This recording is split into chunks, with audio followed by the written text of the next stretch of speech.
Hey everybody, Texas Stroker here, Lance of Performance Shop, LoneStarMopars.com. I'm going to take a quick look at something we will be installing relatively soon. Picked it up from Summit. The price, I believe, was $26.99. You can get cheaper alternatives, you can get slightly more expensive, but they're all pretty much the same. I've determined across my years of seeing and installing fuel pressure regulators, pretty much any brand, $35 and under, it's almost always identical. But take for that what you will. But I've had pretty good luck with Trick Flow here as of late, so I'm kind of sticking with that theme. It's a little cheaper than Holley, a little more than Summit. You know, kind of take it for what you will again. But their part number, TFS, Trick Flow Specialties 25017. This one is going to be their fuel pressure regulator designed for pressures of 4.5 to 9 psi. Has 3/8 MPT ports. That's about it. Very simple, clean packaging. Pretty much everything I've gotten from Trick Flow is akin to that. But let's get started with the boring stuff here. We've got the folded over tech sheet, instruction sheet, if you will. There's the part number once again, TFS-25017. There's the tech line should you need it. On the Summit reviews, there's a couple of people that were asking if this had a boost reference port and what the size was. Summit said no. There's a port, so you tell me. But that said, to adjust, you're going to loosen the nut, turn the stud clockwise to raise pressure, counterclockwise to lower. We'll go over the sizes here in a little bit. The way this one works, this is a non-return. That means you do not have fuel returning to the fuel cell or this tank if you stock setup.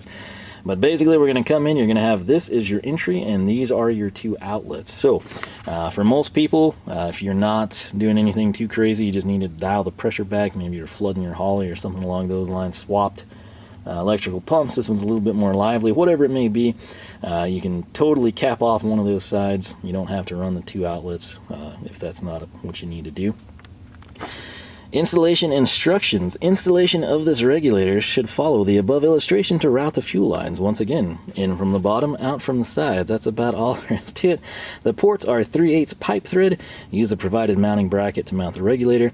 This regulator has been preset at 6.5 psi with a certified calibrated gauge. If your gauge reads radically different from 6.5, your gauge is either no longer reading correctly or there's a problem with the fuel system keeping it from operating properly. I can't tell you, fuel pressure gauges tend to be one of the jinkiest things ever. Oftentimes you have something that you know has, at least 6.5 pounds of pressure, and it registers nothing. And you go and you swap, you get a new one sent out, it does the same thing. It makes no sense, and then when you do get one reading, it typically seems like they bounce around like crazy. So I've got a new gauge I've never tried before. We'll be going that route, seeing what we can do. There's dry and there's liquid filled. Typically people run the liquid filled to prevent the needle from bouncing, but once again, it's kind of once you find something that works, or you've seen something that works, run with that and save yourself the headache. But right here, location A, and we will outline this shortly. Vent hole used for referencing fuel pressure on blow-through applications. All others leave open to atmospheric pressure. Once again, if you have any questions, 270-793-0900. Ask for me. Just kidding. I don't work there. But if I did, I'd be happy to help you. That said, this is it. This is the money unit right here. This is the Trick Flow Specialties Fuel Pressure Regulator. Single inlet, dual outlet. So once again, as you can see, it's labeled in and out, and if we flip it around, you've got the same thing, in and out. Now you're hungry for burgers, aren't you? That's the way the world works. If you look at this side though, note it's just a closed case there, and if you flip it around, you do actually have a port. No fitting was included for that. I assume it would just be a little tiny threaded fitting that would barb on it, so you could, again, if you're running a blown application, reference that for your fuel pressure. But for everyone else, it's not, forced induction. For us naturally aspirated folks, it's going to be a situation we just leave that open. That's going to seem weird. It's probably going to alarm a lot of people because, again, most people won't read the directions, but apparently we leave that open. So that said, right here, this is our outlet. Again, 3/8 NPT. That's going to be what you need for the fittings, and right there, that will be our inlet. If you note, you've got two slots here, and if you're curious what those are, well, here's the bracket. Pretty much the other thing that's kind of concerning or telling, or however you want to sort things out, I suppose. Pretty much every single brand, whichever, you Trick Flow, Summit, Holley, they all pretty much have this exact same bracket. I can't remember any differences in the other ones I've had, but if you're curious how this works, you're like, oh man, what's the deal? Does this go like this? Does it go like that? Here's the catch. You've got two ways you can do it. These 4 holes are actually going to be designed for shooting sheet metal screws through in this case. Most people throw this on the fender. I might actually try to put it back on the firewall for what I'm going for, but we shall see. This might be a temporary thing for me. I'll also probably paint this thing black because, like the Rolling Stones said, you just paint it black, right? So, the way this is going to work, though, if you note, we've got those threaded ports here. Again, this will be our fuel line. So, if we line that up, you can kind of get an example. We've got that. If you envision with me the screws being shot through and the fuel line being there, it could be mounted in this manner. Or if you're trying to hide this hideous bracket, you can come in and you can situate it in that manner, which I believe that's what I'm going to do. Now, the only catch here is it would kind of be more of a pain if you ever had to service this or take it off. But realistically, as long as you can access these 2 screws from the bottom, you come in, you just get one of them out, you could swivel this at that point in time, and then you can access the screws that hold the bracket in, whatever you need to do. This is far, far less aesthetically pleasing, but it would work, and it would be the easiest and most practical way to mount this thing and have, ease of service in the future. Flipping it, it's going to be a slightly more trick and clean installation, and conversely, as you should know at this point in time, slightly more of a pain in the butt should you ever need to service it. Now, the hardware is actually included to mount it. So what we have here, we've got 4 sheet metal screws. Again, that's going to be for these slots here, depending on how you're going to mount it. And then the machine screws that you can kind of see right there, Phillips head number 2, that's going to be to secure the pressure regulator to the bracket. So I'm going to scuff that up a little bit, shoot some paint on it, but if you're curious, if you've got your gauge set up and you've got this thing set and you can verify trick flow is correct, 6.5 psi is where you're at, that's great. But what if you need to dial it down? Maybe you've got some older Strombergs or something, I don't know. Maybe you need to up the pressure. You go racing and you want, a set psi for your Holley. What hardware do you need to adjust it? Well, 9/16 is going to be the box in that you can slip over and secure the nut, and then 3/8, it's almost always 3/8, right? That will actually fit in here in the hex head, and you can go to town and adjust everything.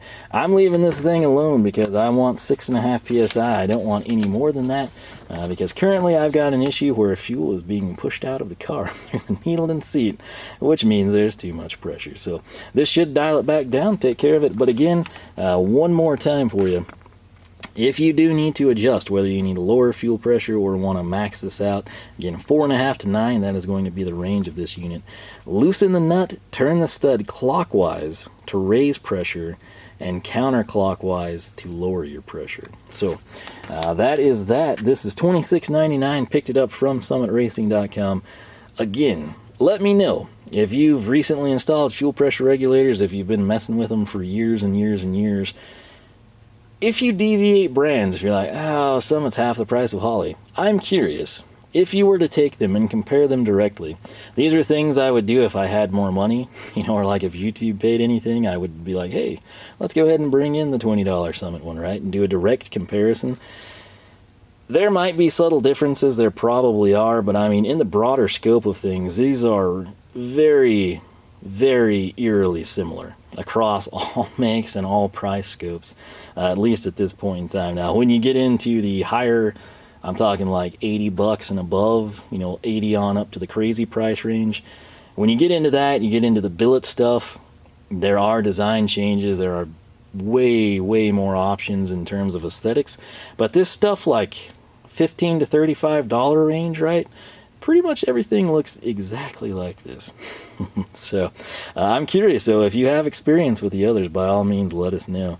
And like I said, I've been having pretty good run here with Trick Flow. I wanted to go ahead and, I guess, pop the extra cash down and hope that it's a little bit more quality of a product or will have a longer life cycle for me.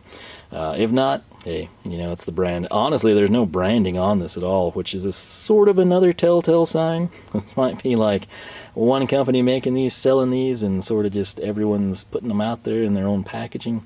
Don't know if that's the case, but typically if I have my own company and I sell automotive performance parts, my name is on this somewhere. Even if it's just a stupid decal that's going to burn off, it's on there, preferably in the casting. All right, and if not my company name, at least my part number, something along those lines. But hey, it is what it is, man, and this should hopefully get my fuel issues taken care of for the meantime and get me back on the road. So we'll go over the installation, but again, between now and then, what you will notice that will be different, I'm gonna black this thing out because, man, that's a big chunk of galvanized metal I don't want to look at in the Charger's engine bay. So that said, you do get the bracket, you do get the mounting hardware. If you're all about brands or prefer one or hate some of them, you can go to town. But I'm not quite sure that you're gonna have much difference between Holley, Trick Flow, Summit. There's probably some other brands in that price range as well.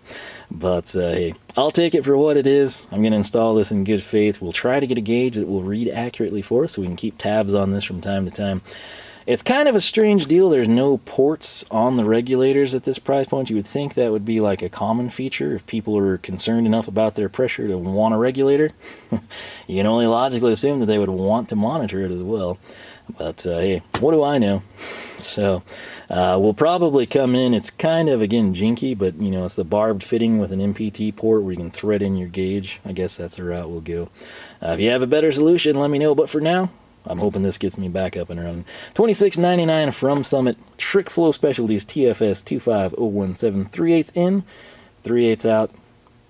No return, and we'll see what it does. So be on the lookout for the installation video on this one. And like I said, if I can get something set up with the gauge, we'll try to see what this one's at. But I've got good faith in them, so we'll see how it goes. That said, thanks so much for watching. If you have not subscribed, make sure you do that. You can follow us on Twitter, like us on Facebook, follow along on Instagram as well.